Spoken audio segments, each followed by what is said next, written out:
This issue is at the forefront of our politics right now, this new variant and what it will mean. So President Biden just gave a speech about it, and I want to play you a quick clip from the beginning.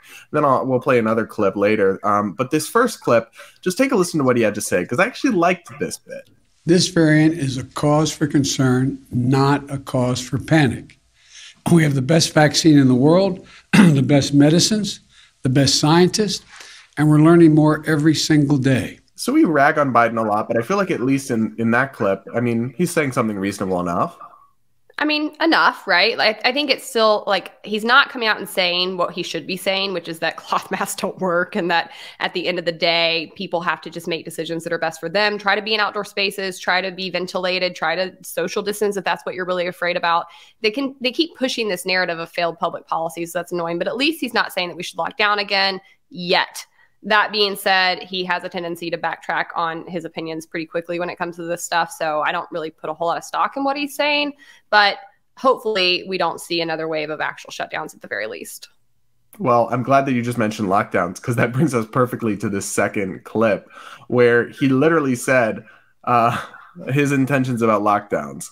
Oh. Take a listen. For the question? Are lockdowns off the table? Yes, for now, yes. Why is that? Well, because we're able to, if people are vaccinated and wear their masks, there's no need for lockdown. So, Hannah, lockdowns are off the table for now if people vaccinate and mask.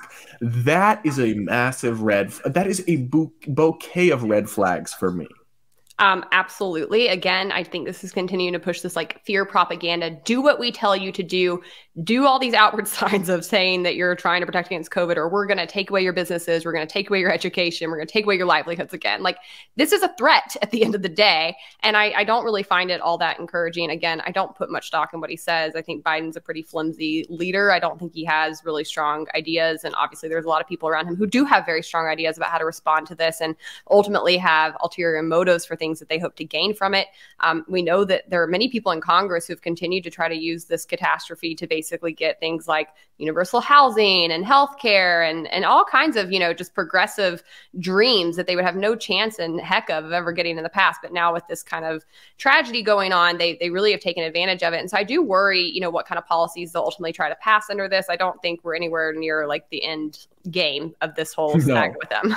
We're not. And I will say this, Biden's saying, oh, we're not going to do lockdowns yet. Not as long as you vaccinate. Like, no. Lockdowns need to be off the table permanently, no matter what. Lockdowns did not successfully stop and slow the spread of COVID-19. You look at some places that lock down super harshly and still have terrible results, and other places that barely locked down at all and did fine. And then there's other places where it's the opposite, right? It doesn't correlate. There's no strong evidence that they worked.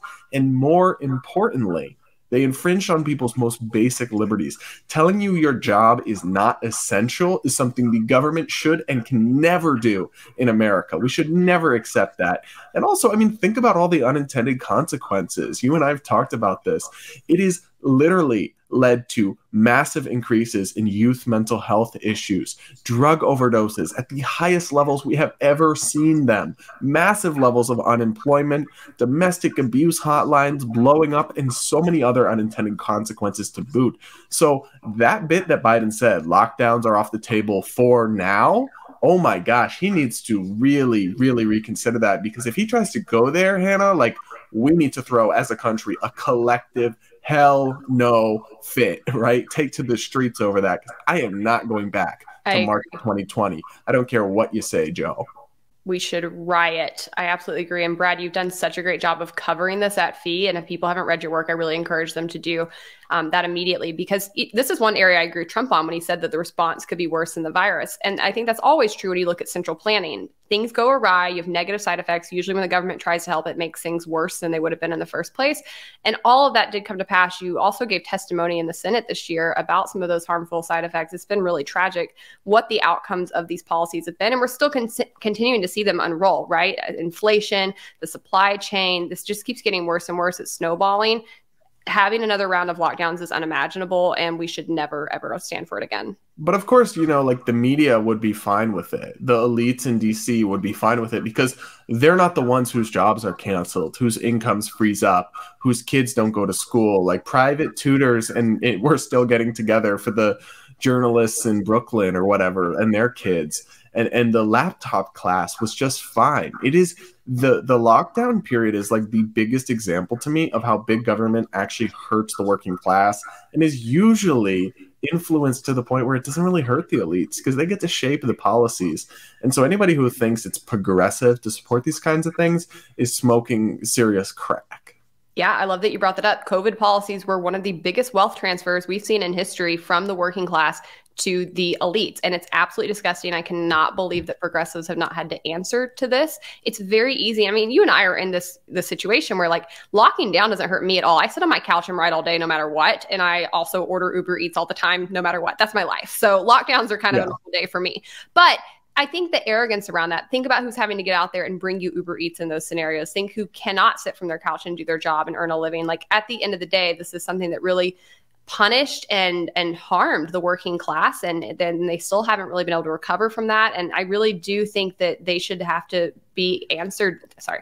I really do think they should have to answer for that and be held accountable for those policies. Well, and it's funny because progressives, they talk about racial justice so much, but you cannot honestly look at the data of the consequences of lockdowns and COVID restrictions and see anything other than the harm disproportionately falling on minorities. And that's not because like COVID policies actively discriminate on race. Almost none of them do. But it's because they are harder for people on the lower socioeconomic end of the ladder, and minority communities still tend to skew lower because there is a racial wealth gap still. So we have that problem now where they're basically going about everything they say they care about, right? Equity, equality, addressing injustice, systemic perpetuations of inequality. I mean, that's literally what the lockdowns were. You can look at the school closures. They hurt minority families so much. And they hurt white families too, but not as much. That's exactly right. And people need to remember that when it comes to government. I'm always shocked when people on the left are like, there's systemic racism. And people need to know this is how systemic racism comes about. It's not always intentional. It's bad central planning that tends to hurt people on the margins the most. But when you look at that and you say that you still want to give that same government more power, more authority to come in, it blows my mind. Like, who do you think this is going to hurt? It's going to hurt those same people that it's always hurt. And so ultimately, I just think there's no excuse for this ideology. This has been laid bare during COVID. You and I already knew this because we're wonks and we're weird and we study this kind of thing. But like for the average person, I think my one hope around COVID is that there's a silver lining that has woken people up to the failures of government, to the corruption of government, and to the fact that we cannot look to them to solve any of our problems. They are only going to make it worse. And I hope people carry that energy with them moving forward. I know there's still a lot of people who are really like conditioned and have faith in the state, which I think is really weird and like occultish. But at the end of the day, there is a small growing minority that is rising up. And, I talk about this a lot in my speeches. We don't need a majority to win and to advance ideas. In fact, there's a lot of data that shows you really just need to get about 5% of the population to rally to a cause to affect change. And they've studied political movements all over the world that have found this. And so that's actually really encouraging to me when I see parents at school boards, when I see people protesting the streets. They're not showing this in our media, but we see tons of protests across the globe, people coming out against vaccine passports and mandates. And I think that that's something that is encouraging to me. And I hope that we can find ways to organize and move that to further affect change in our society.